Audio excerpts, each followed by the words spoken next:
So I was watching Mr. Moria's video about the Seraphim and why they'll be the most powerful beings in One Piece, and honestly it's a very good video, but I have a couple differences in opinions when it comes to how Mr. Moria was talking about the end game of One Piece and how the Seraphims will come into play.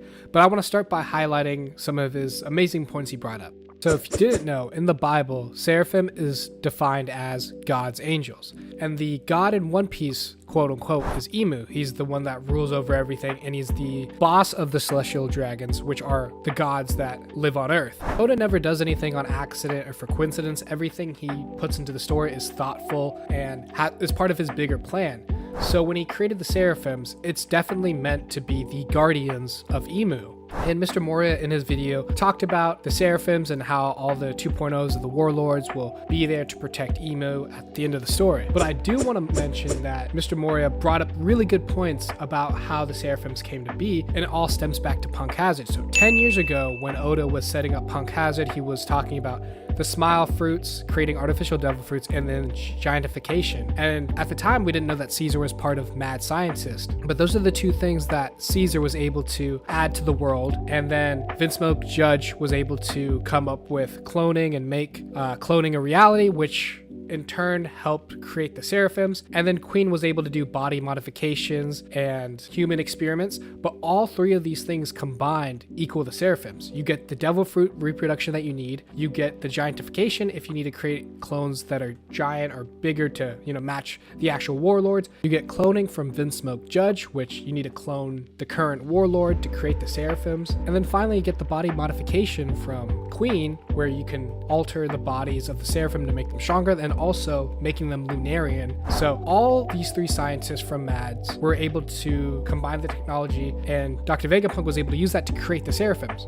So it's this really great full circle moment that I didn't realize until Mr. Moria pointed it out. God, I love Oda. He is a genius when it comes to plotting. Like, he was plotting the Seraphims for this long. That's why we went through Punk Hazard and we went through all these different scientists with all these different arcs, and it's just chef's kisses. Mr. Moria also highlights that the Seraphim aren't at their final stage yet, and they're still like in their infancy.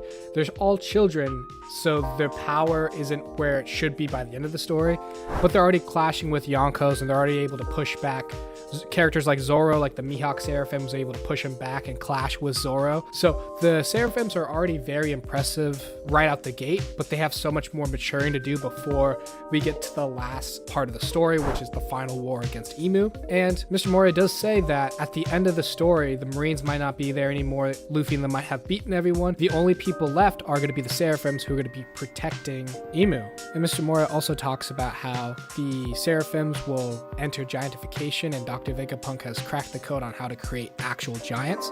And by the end of the series, we'll have Seraphims that are giants that are waging war against the Straw Hats. And this is kind of where I'm not really sure if this is going to happen completely, just because giantification is something that's always been talked about, but I just feel like in practice it'll be really hard, and especially for the Straw Hats to defeat giants, I see it really hard to take down Seraphims that are already warlord copies, have Lunarian blood, and also are giants.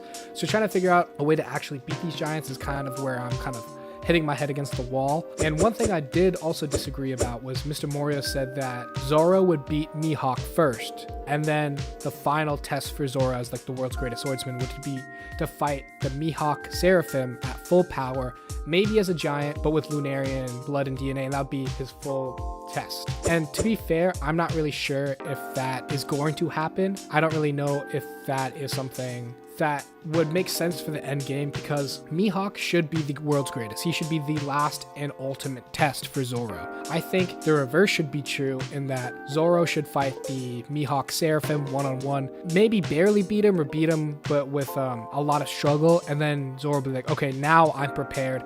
After Luffy becomes King of the Pirates, achieves his dream, I can go achieve my dream and find Mihawk and beat him.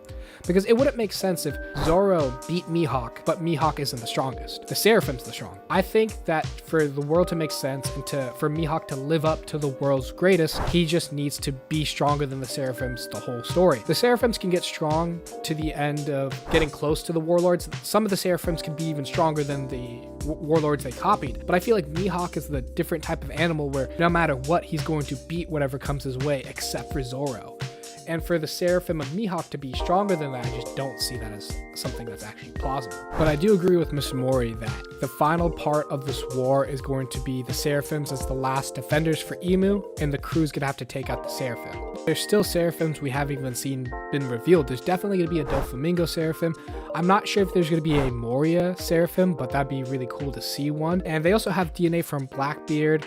We also have DNA from Crocodile that we haven't seen yet. So we also probably have DNA from Law because he was already a warlord for what, like maybe a year or two, not sure how long he was during the time skip before he renounced it. So we can see clones of all of these different people, and they're gonna be the final defense for Emu. With all these different Seraphims, I'm so excited to see what the matchups between them are gonna be. We definitely know Zoro's gonna take on the Mihawk variant. I would love to see 𝙲𝚘𝚙𝚢 go against Sanji because, you know, Sanji got folded back in Dressrosa, so he needs that get back. But other than that, every other battle is like fair game. I assume maybe Nami might have Boa. Oda likes to do girl versus girl, so that make more sense. But then we have maybe Crocodile, maybe Law, but I'm not sure which of the Straw Hats or even the allies are going to go up against these different Seraphims. But it is very exciting to see what the potential matchups could be. Once again, I do want to say I love Mr. Moria. I'm a big fan of his channel, so I'll put the link to the video in the description box below. So if you haven't checked out the video, you can go ahead and go check it out. Thank you guys so much for watching, and let me know what you guys think about the Seraphims and if they're going to be as strong or stronger than the current